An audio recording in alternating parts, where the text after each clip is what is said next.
देखिए ये एक ब्लॉक दे रखा है और ब्लॉक में कहा गया है कि बड़े वाला जो कैपिटल एम है इसका एक्सीलरेशन 2 मीटर पर सेकंड है और ये लेफ्ट की तरफ जा रहा है। कितना तरफ जा रहा है? लेफ्ट की तरफ जा रहा है। तो आपको बताना है कि इसका एक्सीलरेशन, नेट एक्सीलरेशन 2√n है ना, ये दे रखा है। छोटे वाले ब्लॉक का एक्सीलरेशन कितना दे रखा है? 2√n। तो n की वैल्यू बतानी है आपको, ये वाला क्वेश्चन पूछा गया। तो n की वैल्यू कैसे निकली जाएगी? तो एक तो इसका एक्सीलरेशन डाउनवर्ड होगा, एक एक्सीलरेशन इसके कारण इधर होगा, है ना। उन दोनों का रिजल्टेंट जो आएगा वो 2√n आएगा, है ना। तो इस n की वैल्यू निकालनी। तो सबसे पहले ध्यान रखो, इसमें टेंशन को असाइन कर लो। ये कनेक्टेड पॉइंट, तो टेंशन इधर लगेगा, ये भी इधर लगेगा, टेंशन इधर, टेंशन इधर। कनेक्टेड पॉइंट और कॉन्टेक्ट पॉइंट के अवे फ्रॉम टेंशन लगता है, तो यहां पर भी टेंशन ऐसे लगेगा।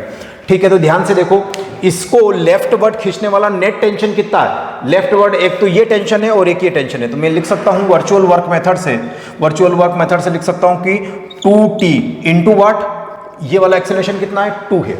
यस, अब इसको ये वाला ब्लॉक नीचे गिर रहा है ना। मान लो कि ये a एक्सेलरेशन से गिर रहा है। कितने से गिर रहा है? a से गिर रहा है। तो ये नीचे गिर रहा है, इसका टेंशन ऊपर है, तो नेगेटिव आ जाएगा। t into A equal to 0। एक रिजल्ट तो ये याद रखना है, जो कि इजीली यहां से t कॉमन लेके कट जाएगा, तो आपके पास क्या बचेगा? t कॉमन लेके कट जाएगा तो 4 माइनस a बच जाएगा। तो a की वैल्यू कितनी आ जाएगी? 4 मीटर पर सेकंड स्क्वायर आ जाएगी, है ना। a की वैल्यू 4 मीटर पर सेकंड। तो अब इसका एफबीटी ड्रॉ करके देखते हैं कि ये कितना आ रहा है? 4 मीटर पर सेकंड आ रहा है। और ये ऑलरेडी इसको नॉर्मल रिएक्शन, यानी ये इसे कांटेक्ट में, तो ये अगर 2 से इधर मूव कर रहा तो 2 से ये भी मूव कर रहा होगा, तो 2 से ये भी मूव कर रहा होगा। तो नेट रिजल्टेंट कहीं यहां से पास होगा, इसका नेट रिजल्टेंट यहां से कहीं पास होगा, और वो होगा कितना? 2 का स्क्वायर प्लस 4 का स्क्वायर, है ना। तो स्टार्ट कीजिए, ये 2 का स्क्वायर 4 और 4 का स्क्वायर 16, है ना। तो यहां से अगर मैं इसको सॉल्व करता हूं तो कितना आएगा? रूट अंडर, है ना, रूट अंडर व्हाट? 20। अब ये ऑलरेडी दे रखा है उसने आपको, कितना दे रखा? 2√n।